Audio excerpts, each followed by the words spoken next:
Que Dieu vous bénisse à tous. Bonjour à tout le peuple que nous accompagne à travers de notre émission Arrêtez de souffrir. Aujourd'hui, un dimanche de plus. Et aujourd'hui, nous avons déclaré que ce serait le dimanche où nous allons poser les mains sur toute personne qui souffre, sur toute personne qui est dans le besoin, dans la nécessité. Peut-être vous êtes quelqu'un que vous essayez d'avancer, vous essayez de vous en sortir, vous voulez réussir, vous voulez avoir un résultat dans votre vie, mais jusqu'à présent, tout ce que vous avez fait n'a pas porté de résultat. Mais vous savez, vous que vous m'accompagnez, même si aujourd'hui dans votre vie, tout est difficile, sachez que Dieu, il veut changer cette situation laquelle vous êtes en train de vivre. C'est pour cette raison que aujourd'hui, nous aurons encore à 15 heures la réunion de la purification de la délivrance. Et je vous invite à venir participer, réaliser, faire cette réunion afin de déterminer que la délivrance, elle soit dans votre vie. Peut-être vous avez été victime d'un mal que vous suit, que vous empêche d'avoir la réussite, le bonheur, la victoire. Si vous voulez arrêter de souffrir, nous allons dans le déroulement de cette émission accompagner de témoignages de faits réels des personnes qui ont pu obtenir un changement dans leur vie. Accompagner le témoignage de cette personne, le spot que parlent mes amis d'aujourd'hui, et on revient d'ici à quelques instants. Bonjour, je m'appelle Michaela.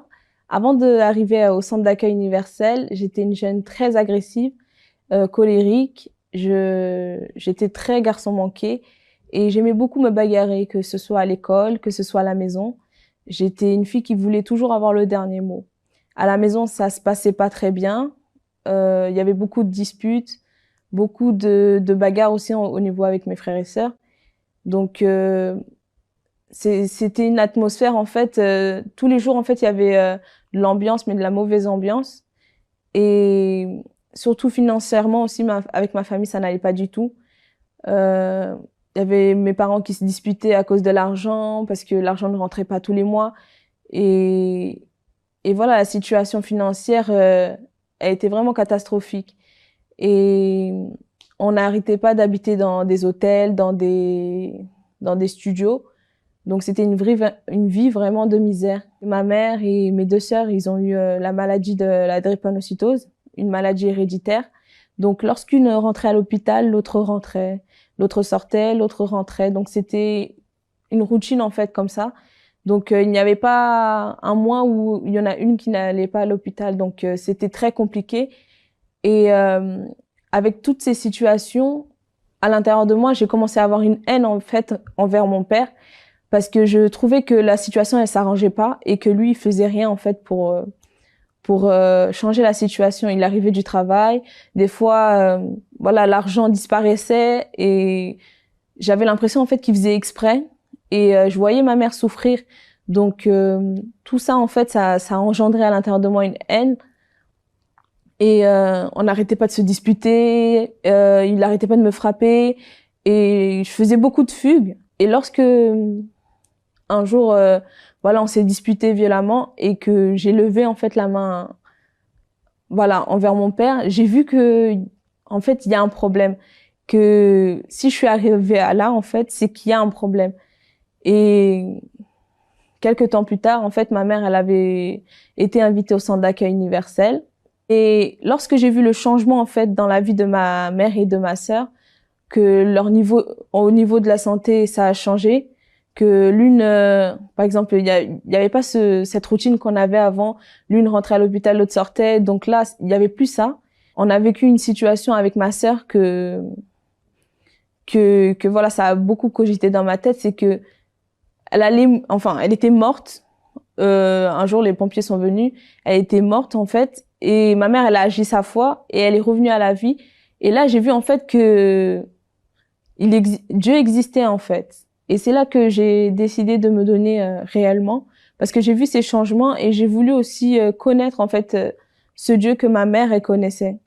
Donc j'ai commencé à venir plus aux chaînes de prière, j'ai commencé à participer à certains propos. Lorsque la campagne d'Israël est arrivée, j'ai voulu tout donner, vraiment tout donner pour avoir un changement, non seulement un changement physique, mais vraiment intérieur. Je voulais, parce que j'ai beaucoup entendu parler du Saint-Esprit, mais je voulais connaître le Saint-Esprit, je voulais savoir c'est quoi avoir le Saint-Esprit. Donc j'étais partie dans cet objectif-là de recevoir le Saint-Esprit. Donc j'ai commencé à faire les chaînes de prière, je suis venue toute la semaine, j'ai fait des prières, je me levais la nuit, je faisais les jeûnes, je faisais aussi des lectures. En fait, j'apprenais en fait, même en méditant sur la Bible, qui était Dieu, qui en fait, qu'est-ce qu'il voulait en fait pour moi. Je voulais vraiment connaître plus sur lui pour voilà le recevoir. Et en fait aussi, je me suis connue aussi dans cette campagne d'Israël parce que il y avait beaucoup de choses à l'intérieur de moi que j'ai enlevé, que ce soit la colère que j'avais envers mon père.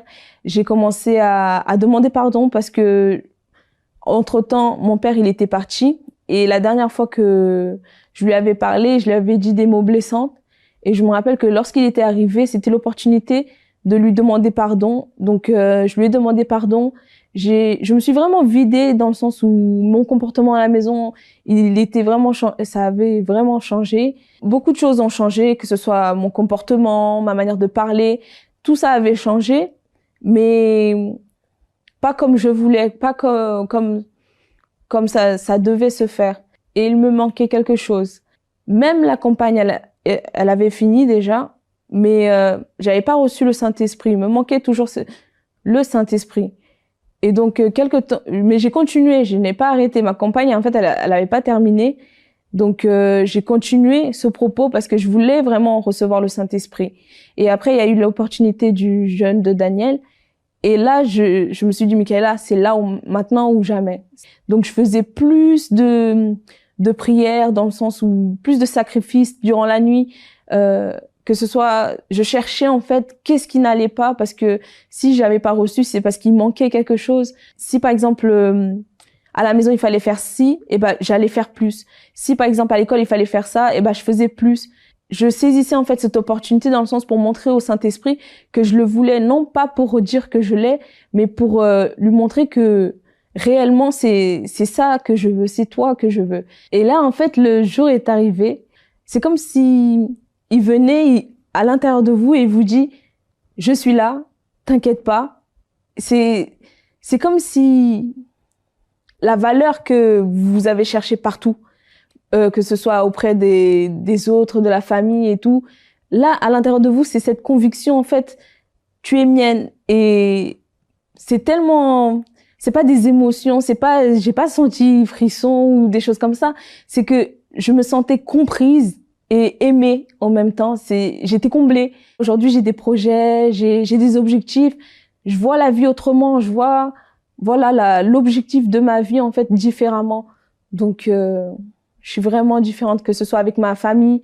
Aujourd'hui, on est une famille unie. Peu importe ce qui se passe, peu importe les problèmes, on est là, on est une famille unie. Alors que avant, même avec tout ce qu'on a vécu, on est une famille qui est vraiment soudée, qui est vraiment dans la joie, dans la présence de Dieu aussi. J'ai la joie, j'ai la paix, Avant, j'avais pas de sourire. Mon sourire, il était faux. Mais aujourd'hui, il est vrai. Il est véritable. Qu'est-ce que le bonheur pour vous? Le bonheur est un état d'esprit qui demeure en nous à tout moment. Nous ressentons cette joie lorsque nous réussissons quelque chose, lorsque nous avons une bonne nouvelle, et même pendant les moments difficiles, ce bonheur est toujours présent. Mais ce qui se passe dans les jours actuels avec les nouvelles technologies est la recherche de ce qu'on appelle le bonheur artificiel. La vie, de manière générale, est devenue au fil du temps plus digitale, plus virtuelle, de même que les relations. Les personnes sont de plus en plus distantes l'une de l'autre.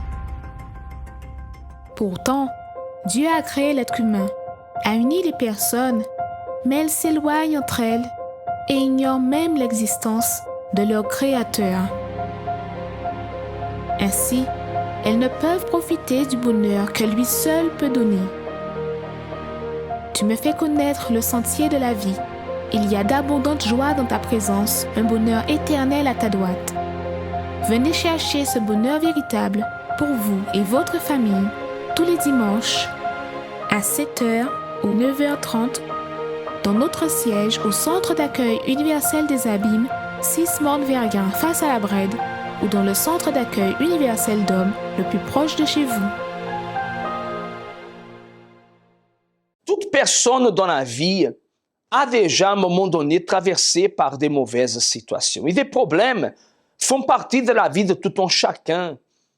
Attention, nous ne sommes pas en train de dire que vous n'aurez pas de luttes. La vie, elle est faite de luttes, des combats.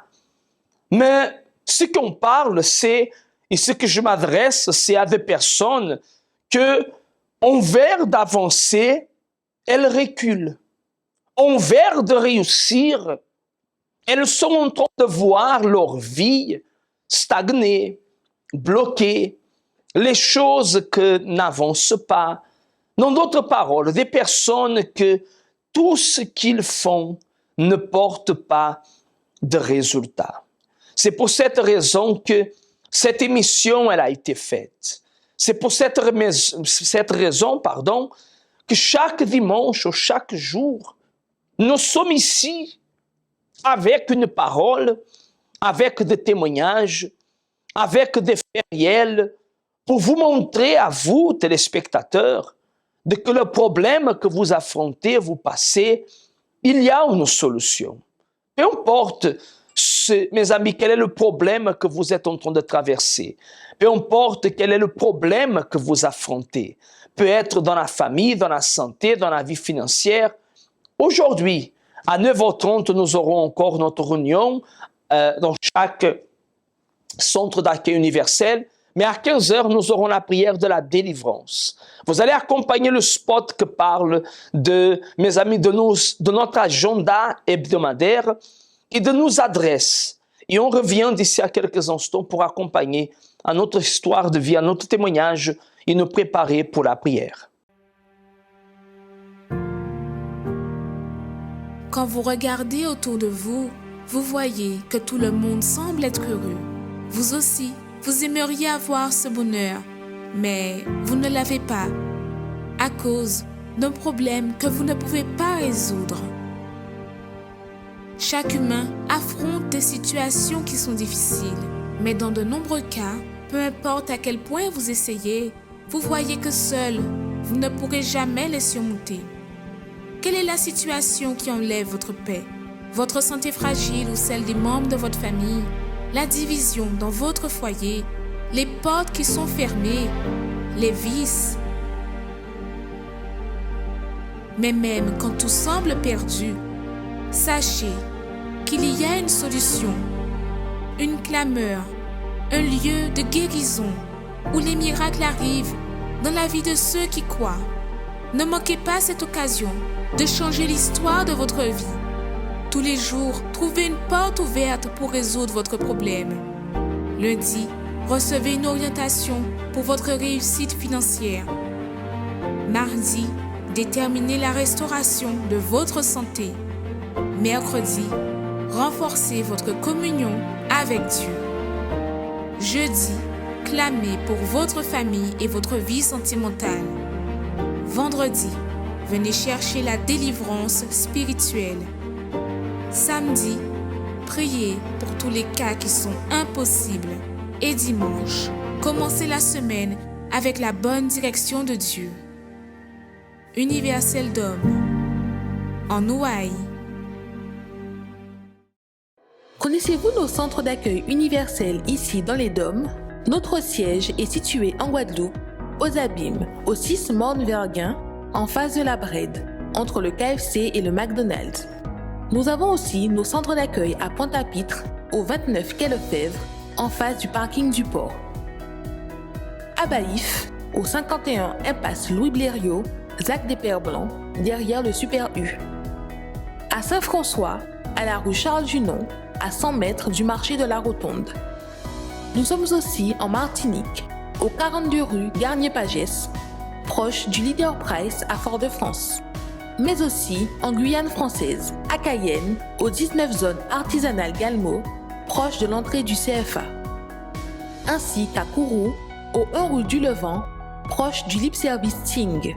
Si vous désirez plus d'informations, vous pouvez nous contacter sur notre ligne amie au 05 90 28 33 83 ou sur notre WhatsApp au 06 90 55 16 70.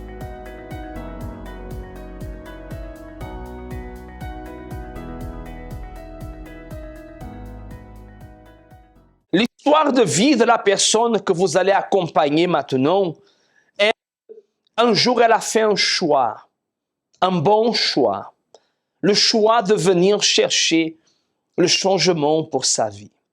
Et vous que vous m'accompagnez, voulez-vous changer votre vie? Voulez-vous arrêter de souffrir? Vous venez d'accompagner nos adresses, notre agenda hebdomadaire, vous venez de connaître les horaires et tout ce que nous faisons chaque jour au centre d'accueil. D'ailleurs, demain lundi, c'est le jour pour la réunion du congrès pour le succès. Vous êtes une personne que vous voulez réussir.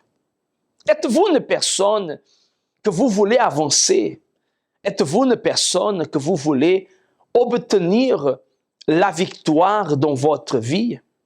Si oui, alors je vous invite à venir participer. Lundi, aujourd'hui, je répète, à 15 heures, nous avons la réunion pour ceux qui veulent arrêter cet malheur, cet chagrin.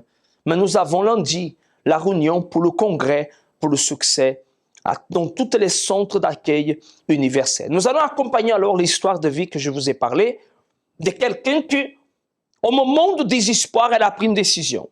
Vous allez accompagner ce témoignage, ensuite le spot de prière, et nous revenons avec vous tous pour unir notre foi avec vous et déterminer le miracle dans votre vie. Préparez votre verre d'eau, votre bouteille d'eau. Nous allons parler avec Dieu. Bonjour, je m'appelle Madame Christine.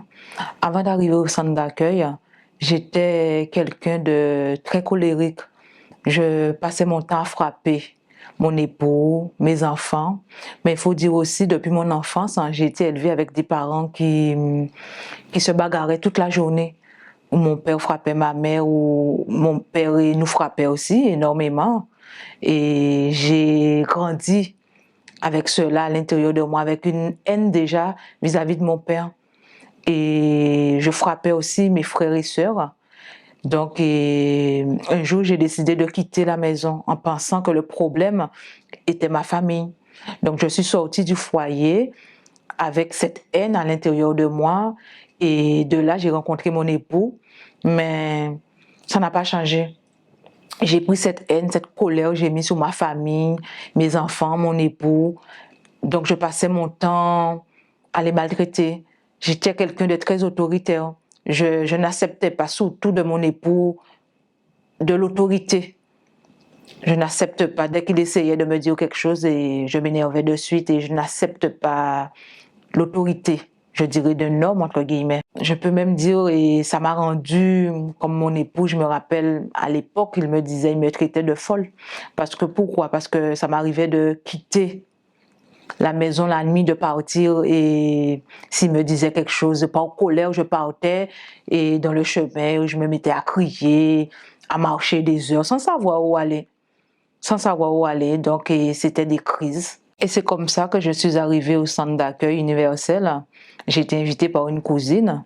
Donc, quand je suis arrivée, de suite, j'ai priorisé ma vie financière. Pourquoi? Parce que je me disais que voilà, si financièrement ça va mieux, j'allais être heureuse.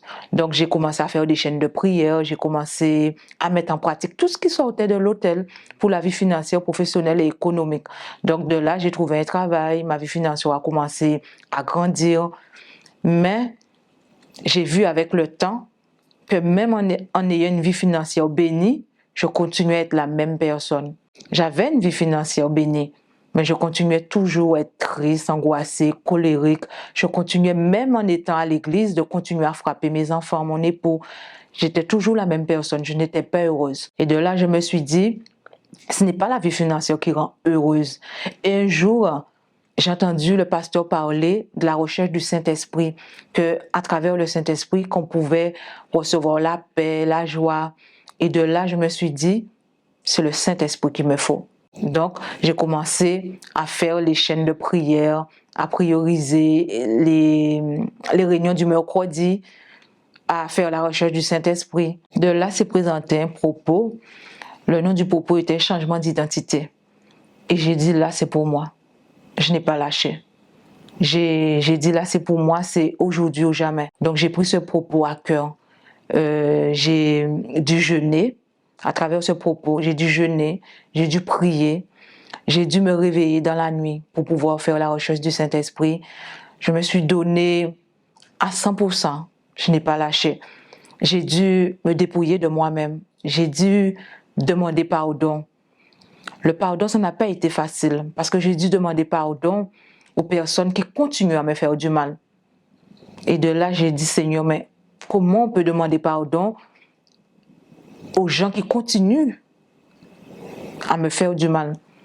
Mais là, le Saint-Esprit m'a donné cette force à l'intérieur de moi. J'ai été vers ces personnes et j'ai demandé pardon.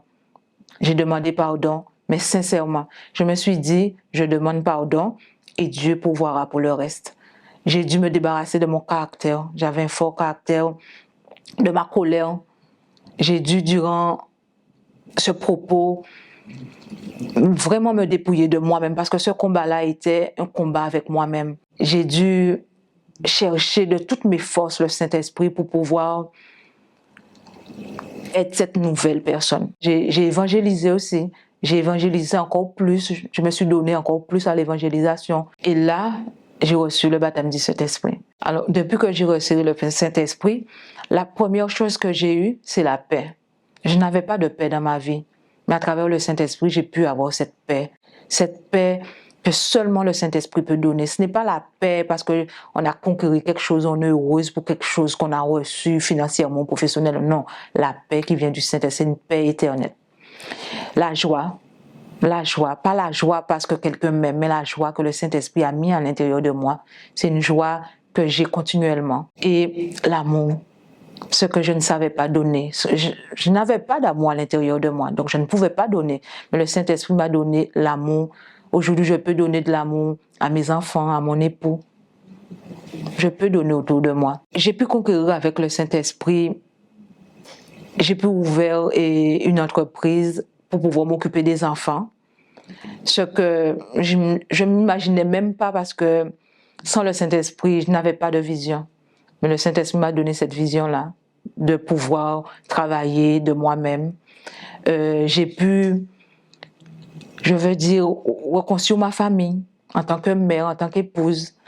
Ce que j'avais pas de vision pour voir ma famille bénie, transformée, être une bonne mère, une bonne épouse. Mais avec le Saint-Esprit, chaque jour, le Saint-Esprit me montre comment être une bonne mère, comment être une bonne épouse, comment comprendre ma famille, mon époux, mes enfants, sans les juger, mais les comprendre tout simplement. Ce que je peux dire à quelqu'un qui n'a pas encore reçu le Saint-Esprit et l'importance de le chercher, c'est qu'avec le Saint-Esprit, on a tout. Faites pas comme moi j'ai fait. Je me disais toujours, j'ai priorisé ma vie financière, économique. Mais ce que vous devez comprendre, c'est le Saint-Esprit qui capacite à faire tout cela. Avec le Saint-Esprit, vous aurez tout ce que vous désirez, un travail, la famille bénie. Ça, c'est le Saint-Esprit qui donne tout cela. Faites pas l'inverse. Cherchez pas premièrement avec la force des bras. C'est le Saint-Esprit qui capacite à avoir tout cela. Mais le plus important, c'est la vie spirituelle, intérieurement. Cette paix, cette joie que vous cherchez dans le monde, vous n'aurez pas. Seulement le Saint-Esprit peut nous donner cette paix, cette joie intérieure. Priorisez le Saint-Esprit et vous aurez tout cela au-dessus. Parler avec bon Dieu, c'est ça nous toutes besoin. C'est lui qui a nous force pour nous arriver à affronter toute difficulté qui viennent contre nous. Pareil en de l'eau, c'est moment à la prière. Seigneur notre Dieu, Seigneur notre Père, mon Dieu, nous levons cette clameur, cette prière en faveur de tous ceux et celles que nous accompagnent et que nous suivent à travers de notre émission ici sur Canal 10. Des personnes que vraiment, comme dit l'émission, veulent arrêter de souffrir et que peut-être n'arrivent pas à comprendre ou à savoir comment faire.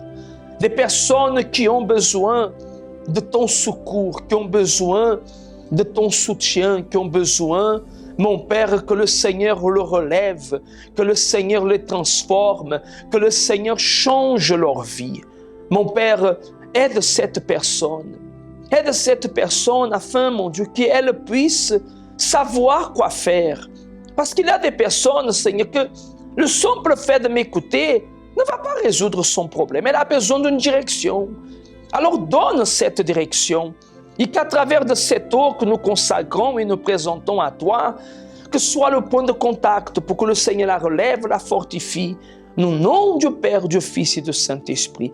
Visite ceux qui sont hospitalisés, incarcérés, ceux qui sont au travail, là où il y a une personne qui souffre et qui clame, qui t'invoque, que tu viennes à son secours. Au nom de notre Seigneur Jésus, mon Dieu, nous remettons la vie de ces personnes entre tes mains et nous déterminons la victoire. Au nom du Père, du Fils et du Saint-Esprit.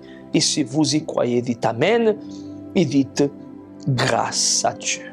Mes chers amis, buvez de cette eau, soyez bénis par la foi, recevez la force de Dieu, recevez le miracle au nom du Seigneur Jésus. Et je suis sûr et certain que, ainsi que vous êtes en train de boire de cette eau, Dieu vous relève. N'oubliez pas, le centre d'accueil universel est toujours ouvert pour que votre vie, elle puisse changer. Je vais vous laisser même avec un spot qui parle que rien n'est perdu. Il y a encore une solution. Dieu vous bénisse à tous, une très bonne journée et on vous attend au centre d'accueil le plus proche de chez vous.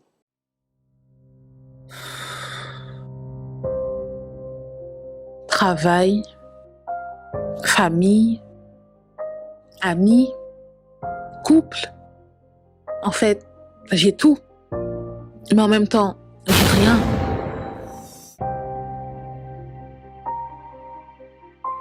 Ça ne me suffit pas. Il y a ce vide en moi. Alors, je cherche alcool, cigarette, drogue, soirée, mais ça change rien.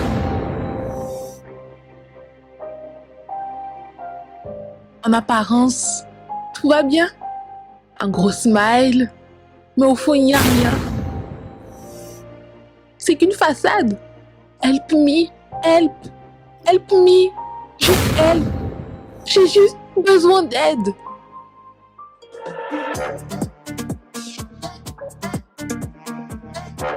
La FJU DOM organise l'événement de l'année.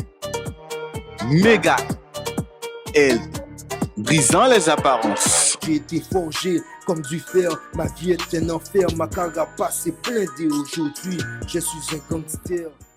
C'est la FJU, histoire on est changé. à la FJU, On l'a capacité que pour yo panique ici, changer penser à. Viscon, Événement à ne pas manquer. Samedi 5 novembre, en Guadeloupe, à 13h, au 6 Monte-Verguin, aux Abîmes. En Martinique, à 11h30, au 42 rue Garnier-Pagès, à Fort-de-France. Et en Guyane, à 14h, au 19 zone artisanale Galmo, à Cayenne. Méga L, brisant les apparences. Miguel, c'est le moment, le 5 novembre, on t'attend, ne manque pas. Miguel, c'est le moment, le 5 novembre, on t'attend, ne manque pas. Miguel, c'est le moment, le 5 novembre, on t'attend, ne manque pas. Miguel, c'est le moment, le 5 novembre, on t'attend, ne manque pas. rendez-vous, Ikeni, chant, Ikeni, danse, Ikeni, théâtre, Ikeni, au rendez-vous.